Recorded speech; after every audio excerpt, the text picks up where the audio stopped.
아웃풋 임피던스 R호를 한번 구해 보도록 하겠습니다. 지금 앞에에서 여기서 이 IREF는 일정한 커런트이기 때문에 스몰 시그널 등가 회로를 그린다고 했을 때는 얘를 오픈으로 만들 수 있죠. 그리고 나머지 회로를 스몰 시그널 모델로 취한한 것인데요. 지금 여기 보시면은 이 VX를 인가한 후에 IX가 어떻게 만들어지는지를 구해서 이 VX, IX의 비율인 이 R호를 구하고 있는 과정을 보여드리고 있는 그림입니다. 근데 여기 이제 파란색으로 쓰여 있는 거, 자잘하게 되어 있는 거 쓰기 전에 일단 그냥 러프하게 한번 구해보도록 할게요.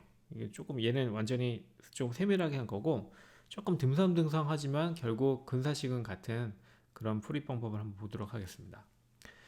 지금 여기 IX라는 애가 흐를 때 일단 여러분 주목하시기 여기 R호라는 거를 한 곳에 집어넣는데 만약에 R호가 없으면 일단 어떻게 되는지를 한번 먼저 얘기해 보도록 할게요. 얘가 없어요.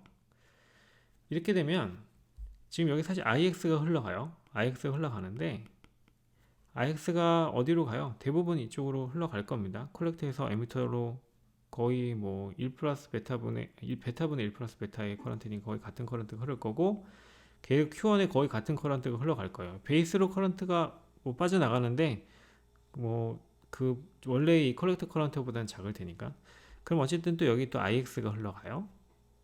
커런트 카피어니까요. 기본적으로 기능이 커런트 카피어니까 그럼 IX가 이렇게 흘러간다는 얘기거든요. 그래 놓고 한번 봐요. 지금 IX라는 커런트가 베이스에서 나가고 있고 이쪽에서 커런트가 IX가 흐르고 있다? 이거 되게 이상하죠? 베이스와 컬렉터 커런트의 관계는 베타배만큼의 관계가 있어야 되는데 그게 이루어지기가 힘든 상황이 되어 있는 겁니다. 다시 얘기하면은 이 지금 여기에 있는 요 IX에 의해서 베이스의 커런트에 의해서 뭔가 베타배 된 커런트가 유발된다면 이 커런트가 어딘가로 흘러갈 수 있는 곳이 필요해요. 그렇기 때문에 여기 RO가 반드시 존재해 줘야 됩니다. 그럼 이제 RO가 있을 때는 어떻게 되는지를 한번 보도록 할게요. 지금 위에서 IX라는 커런트를 저희가 부어주고 있어요. 그리고 이 Q1에 흐르는 커런트를 대충 I라고 지금 근사화하고 있는 겁니다. 그러면 커런트 카피어니까 여기도 I라는 커런트가 흐르죠. I라는 커런트가 흘러서 대략 뭐 알파벳 1오버 알파 이건 지금 생각하고 얘기하고 있습니다. 그럼 여기 I라는 커런트가 흐르고 여기 I라는 커런트가 흘러서 사실 2I라는 커런트가 흘러나간다는 얘기예요. IX라는 것을 부어주고 있는데 여기에 IX라는 애를 부어주고 있는데 나가는 애가 2i란 얘기거든요. 그럼 i는 어떻게 돼요? 2분의 ix 정도가 된다는 얘기입니다. 그래서 요 i가 대략 2분의 ix 정도가 된다 라고 얘기할 수 있죠. 그럼 여기 베이스를 주목해 보시면 여기 2분의 ix라는 커런트가 흘러나가는 건데 그러면 베이스로 들어가는 커런트가 베이스로 나가는 커런트, 베이스에서부터 나가는 커런트거든요. 그럼 여기에 베타배만큼 된 커런트가 콜렉터에서 발생할 텐데 Q3에 커런트의 방향은 이쪽 방향이 된다라는 거죠. 이 커런트의 크기는 2분의 IX의 베타배, 그러니까 2분의 베타 IX의 커런트가 흐르는 겁니다. 여기는 IX의 커런트가 흘러오고요. 그럼 여기 흘러가는 커런트는 어떻게 되죠? 2분의 베타는 아주 큰 수예요. 베타 한 100이다 그러면 그 50IX거든요. 그러면 IX에 더해봤자 뭐 상당히 작은 부분이 될 거고 대신 여기로 흘러가는 커런트가 거의 2분의 베타 IX 정도의 커런트가 흘러간다는 얘기입니다. 그리고 나서 VX를 생각해 봅시다. 여기 볼테이지 드랍이 발생할 겁니다. 플러스 마이너스 얼마큼의 볼테이지 드랍이 발생한다? 2분의 베타 IX의 R호가 곱해져 있는 2분의 베타 IX의 R호가 곱해져 2분의 베타 R호의 IX 만큼의 볼테이지 드랍이 만들어질 거고 그 다음에 여기의 볼테이지는 어떻게 돼요? 여기의 볼테이지는 아래쪽으로 바라보는 임피던스가 사실 낮잖아요. 대충 GM분의 1에 해당되는 다시 얘기하면 여기 대신호적으로 여기 VB가 걸리게 되면 그 VB가 거의 변하지 않잖아요. 0.7V 근방에서 그쵸? 사실 소신호적으로 요 볼테이지는 거의 움직이지 않는 볼테이지처럼 생각해 주게 됩니다. 상당히 변화가 적은 그렇게 되면 이 아웃풋 볼테이지 V5라는 것은 지금 여기의 볼테이지 더하기 여기의 볼티지 합인데 지금 여기의 볼티지가 2분의 베타 R0의 RX라고 설명하고 있습니다. 그럼 이게 거의 VX라는 얘기입니다. 그럼 VX와 IX의 비율은 어떻게 된다? 2분의 베타 R로. 네. R5의 Q3 트랜지스터의 R5의 베타의 오더죠. 2분의 베타 정도가 곱해진 높은 아웃풋 임피던스를 갖는다는 것을 우리가 유도할 수가 있습니다.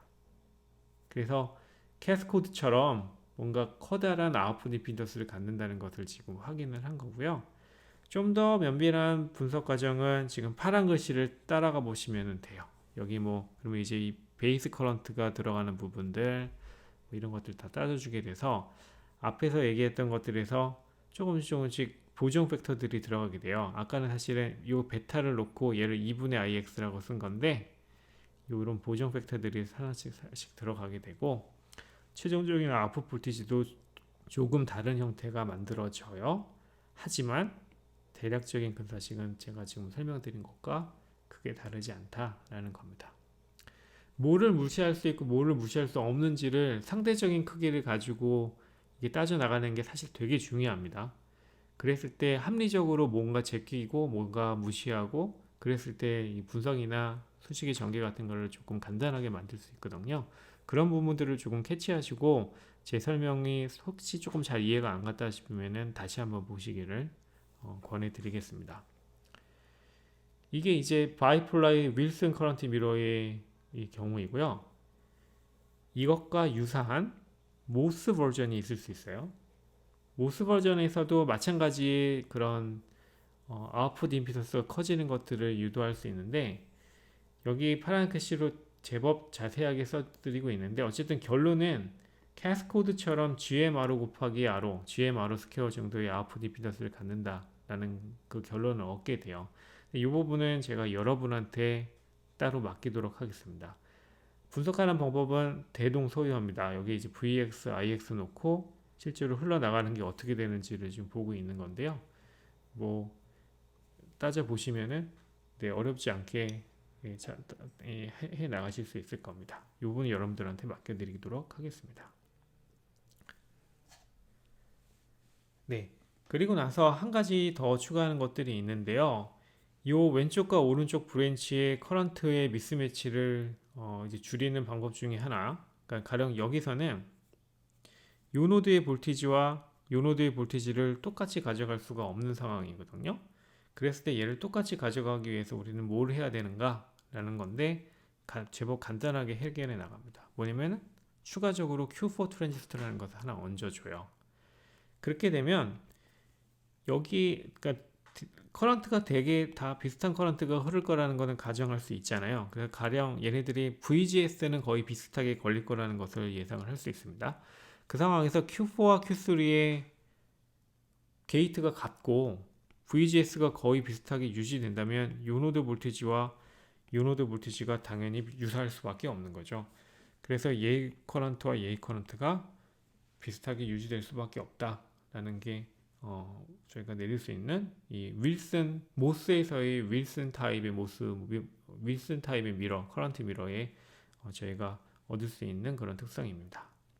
이런 식으로 계량화할 수 있고요. 이런 커런트 미러 여러분 사실 되게 많이 보시게 돼요. 그러니까 한쪽에서는 이렇게 다른 한쪽에서는 이렇게 해서 커런트 미러를 구성한 거 고전적인 회로이고 여러분은 실제로 많이 만날 수 있는 회로입니다. 단점이라면은 여기 VGS만큼이 올라갔고 또 여기 VGS만큼이 올라갔잖아요. 두 개의 VGS가 연달아 쌓이기 때문에 이제 이 노드 볼티지가 상당히 위로 올라갈 수밖에 없고요. 그렇게 되면은 아웃풋이 밑으로 내려올 수 있는 볼티지의 헤드룸이 사실 그러니까 밑에 있는 볼티지니까 헤드룸이라는 게 조금 이상하긴 한데 이 아웃풋을 이 Q3 트랜지스터를 세츄레이션을 만족시켜주기 위해서 아웃풋 볼티지가 내려올 수 있는 하한이라는 게 있을 텐데 게이트 볼티지가 이미 많이 올라와 있기 때문에 그 하한의 볼티지가 제법 높은 볼티지가 되게 됩니다. 그렇게 되면 이제 아웃풋 볼티지의 어떤 동작 영역이 제한을 받기 때문에 이게 저희가 여기 이 서킷의 단점이라고 저희가 얘기할 수 있는 부분이 되겠습니다. 그 다음에 조금 다른 타입의 커런트 소스를 하나 보도록 할게요. 얘 같은 경우에는 일단은 바이폴라 트랜지스터를 기본으로 만들어져 있고 모스 버전도 있지만 두 개의 이제 수직적인 유도나 커런트가 결정되는 거는 조금 다릅니다. 바이폴라 트랜지스터에서 여기 R이라는 커런트, 그러니까 R이라는 저항을 지금 삽입하고 있어요. 근데 여러분 아시다시피 바이폴라 트랜지스터의 볼테이지와 커런트의 관계는 익스포넨셜한 관계식이 만들어지게 되고 다시 커런트가 볼테이지 익스포넨셜 VB에 의해서 결정되게 되는 건데 거꾸로 VB를 커런트에 대해서 쓰게 되면 이런 식으로 ln에 의해서 표현되는 거죠. 다름이 아니라 커런트라는 게 IS의 익스포넨셜 VB의 VT니까 이제 VB를 커런트에 대해서 표현하게 되면은 IS로 나눠주고 ln 붙이고 VT를 곱한 걸로 바뀌게 됩니다. 근데 지금 회로를 이런 식으로 꾸며놓게 되면은 지금 베이스의 볼테이지를 똑같이 유지하고 있고 에미터 쪽에서 이 바텀은 그라운드로 똑같이 놓고 있잖아요. 그럼 이 VB1과 VB2와 얘의 전압의 합이 그러니까 다시 말하면 이 두 개의 전압의 합이 VB1과 같아야 돼요. 다시 말하면 VB1과 VB2의 이 차가 이 저항에 걸리는 전압이 돼야 되는 거죠. 근데 VB1은 이렇게 표현되고 VB2는 IO와 VB2의 관계로서 이런 식으로 표현된다 그러면 두 개 간의 차는 커런트에 대해서는 이렇게 이 I5분의 I레프라는 이 비율에 의한 이 식으로 치환이 되죠. 근데 좀 전에 말씀드린 것처럼 이 두 개의 차이는 여기에 볼테이지 드랍과 같다라고 얘기했잖아요. 이 두 개의 차이는 뭐와 같다? R이라는 저항의 볼테이지 드랍과 같다라는 겁니다. 그러면 얘와 얘가 같다라는 것에 의해서 유니크한 솔루션을 하나 구할 수가 있는 겁니다. 이 IO라는 유니크한 솔루션을 하나 구할 수 있는 겁니다. 그러면 이 IO라는 값은 어떻게 될까라는 건데요. 뭐 예를 통해서 한번 보도록 할게요.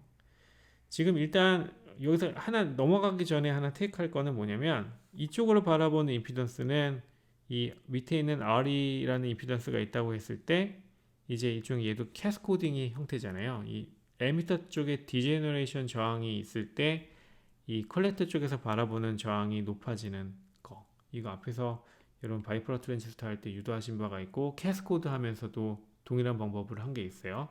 다시 얘기하면 여기 뭐 알파이가 사실 있고 그 알파이가 이 R2랑 패럴럴로 있는 것처럼 얘기한다고 했을 때 모스에서 RS가 이 R2와 알파이의 패럴럴 저항으로 있는 것과 사실 똑같은 상황이죠. 다시 얘기하면 모스 트랜지스터에서 1 플러스 GM RS 그 다음에 R로 이렇게 표현했었는데 이 RS에 해당되는 게 이 R이랑 알파이의 병렬처럼 생각할 수 있는 거니까 똑같이 이 생각을 할 수가 있게 되고 결국에 아웃풋 임피던스가 상당히 높아지는 것을 일단은 하나의 베너핏으로 저희가 가져갈 수 있습니다.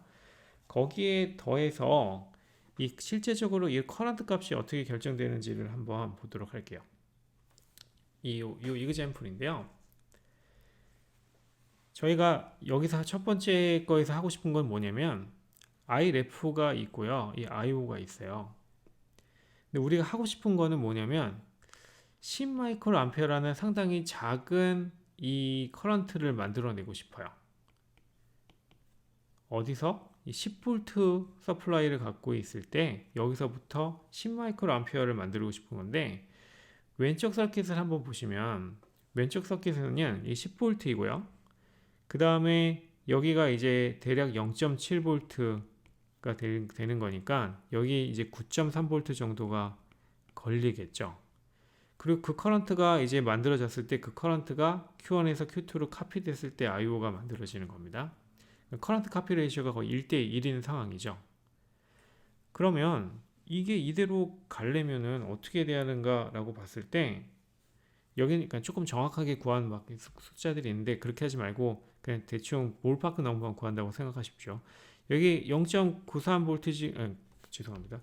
9.3V가 걸린다고 했을 때 여기에 10마이크로가 흐르면 여기에 10마이크로가 대충 흘려 줘야 되는데 그 9.3을 R1으로 나눴을 때 이게 10마이크로 암페어가 흘러야 돼요. 그러면 R1은 대충 어느 정도의 크기가 돼요?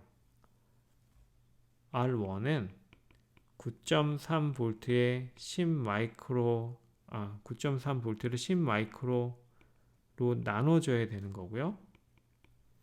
9.3이랑 10이나 대충 비슷하잖아요. 그럼 어쨌든 간에 얘는 그러면은 1메가옴에 가까운 저항이 필요하다 라는 것을 얘기할 수 있습니다.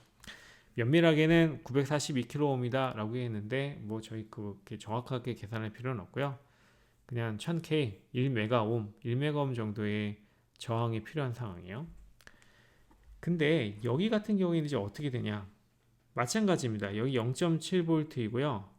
그 다음에 이 IREF가 있는 건데 여기는 이 IREF와 IO의 카피 레이셔가 1대1이 아니에요. 더 이상 1대1의 카피 레이셔가 아니라 저희가 원하는 카피 레이셔는 여기서 이제 이 카피 레이셔가 정해지는 거고요. 다시 얘기하면 여기가 아까 대충 이 9.3 이 IO가 9.3을 R1으로 나눈 정도의 커런트이고 이 IREF를 우리가 뭐로 만들고 싶다?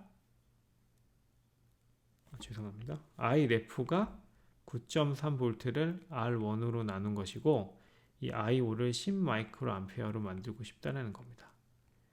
그랬을 때 VB-VB라는 것이 결정되고 그것이 RE의 IO가 되면 되는 거거든요. 여기에 대해서 이제 IO가 뭐냐면 또 10마이크로암페어가 되는 거예요. 이걸 만족시키는 RE, 이걸 만족시키는 R1을 구하자는 건데 그것을 구하게 되면은 이제 R1 죄송합니다. 여기 그 R2라고 썼고 여기는 R3라고 썼네요. 그래서 지금 앞에 슬라이드에서 제가 쓸 때 R1이라고 쓴 게 여기는 R2고요. R2라고 쓴 게 여기서 R3입니다. 그래서 R2는 지금 9.3kΩ 그냥 그대로 그냥 가져가는 거고요. 그냥 가져갔다고 했을 때 이 최종적인 R3 값이 11.5K밖에 안 돼요. 다시 하면은 이 두 개의 저항 다 더해봤자 대충 20kΩ이거든요. 아까 얼마큼 썼어요? 1메가옴, 1000kΩ을 썼습니다. 여기는 비교적 작은 저항을 쓰고도 아주 작은 커런트를 유발시킬 수 있는 그런 회로가 된 거예요. 그래서 이 와이드러 커런트 소스라고 부르는 이 회로는 작은 커런트를 효과적으로 제너레이션하는 작은 커런트를 정확하게 큰 저항을 쓰지 않고 제너레이션 할 수 있는 그런 효과적인 방법으로 널리 알려져 있는 서킷입니다. 이렇게 되면은 커런트 소스에 대한 얘기들은 해야 될 것들은 다 일단 다 한 것 같아요. 여기서 멈추고요. 이 뒤쪽에 붙어 있는 여러 가지 이제 컨피규레이션이 섞여져 있는 것들이 있는데 이거는 저희가 디퍼런셜 앰프로 넘어가는 그런 과도기에서 몇 가지를 다루는 인트로덕션 타입의 그런 서킷들입니다. 이 부분은 다음 이 디퍼런셜과 묶어가지고 한꺼번에 설명하도록 하겠습니다. 네, 감사합니다.